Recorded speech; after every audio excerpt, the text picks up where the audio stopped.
பெண்ணின் மார்பகங்களை தொடுவது பாலியல் வன்கொடுமைக்கான முயற்சி அல்ல. அலகாபாத் நீதிமன்றத்தின் தீர்ப்பு சர்ச்சையை கிளப்பியுள்ளது. ஒரு பெண்ணின் மார்பகங்களை பிடிப்பது, பைஜாமாவை கிழிப்பது, பாலத்திற்கு அடியில் இழுத்துச் செல்வதெல்லாம் பாலியல் பலாத்கார முயற்சி வழக்கில் சேர்க்க முடியாது என்று அலகாபாத் உயர்நீதிமன்றம் தெரிவித்த கருத்து பெரும் சர்ச்சையை கிளப்பியுள்ளது.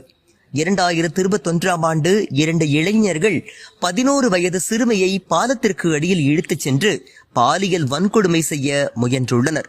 அப்போது சிறுமியின் பைஜாமாவை கழற்றி பேண்டை கிழிக்க முயன்றுள்ளனர்.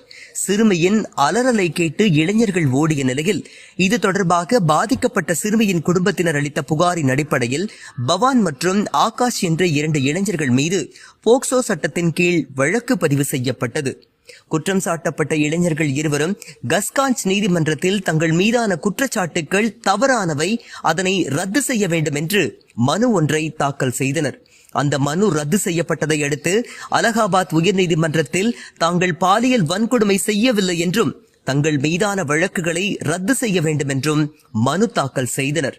இந்த மனுவை நீதிபதி ராம் மனோகர் நாராயண் மிஸ்ரா குற்றம் சாட்டப்பட்டவர்களுக்கு எதிரான குற்றச்சாட்டுகள் பாலியல் வன்கொடுமைக்கான முயற்சிதானே தவிர பாலியல் பலாத்காரம் செய்ததாக ஆகாது என்று அதிர்ச்சிகரமான கருத்தை தெரிவித்தார். அதாவது அவர்கள் பாலியல் வன்கொடுமை செய்ய தயாரானார்களே தவிர குற்றம் செய்து விட்டதாக கூற முடியாது என்று கூறியுள்ளார். தொடர்ந்து குற்றம் சாட்டப்பட்ட ஆகாஷ் சிறுமியை பாலத்திற்கு கீழே கொண்டு சென்று அவரின் பைஜாமாவை கிழித்துள்ளார்.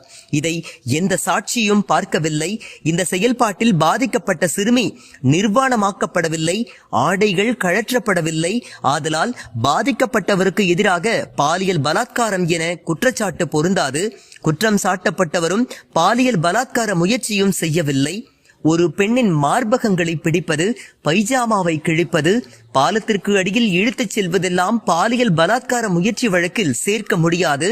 ஆதலால் குற்றம் சாட்டப்பட்டவர்கள் மீது பதியப்பட்ட வழக்கு பிரிவை ரத்து செய்து அதற்கு பதிலாக குற்றம் சாட்டப்பட்டவரை ஐபிசி பிரிவு 354B மற்றும் போக்சோ சட்டத்தின் பிரிவு 9 மற்றும் 10 ஆகியவற்றின் கீழ் விசாரிக்கலாம் என்று தீர்ப்பளித்தார்.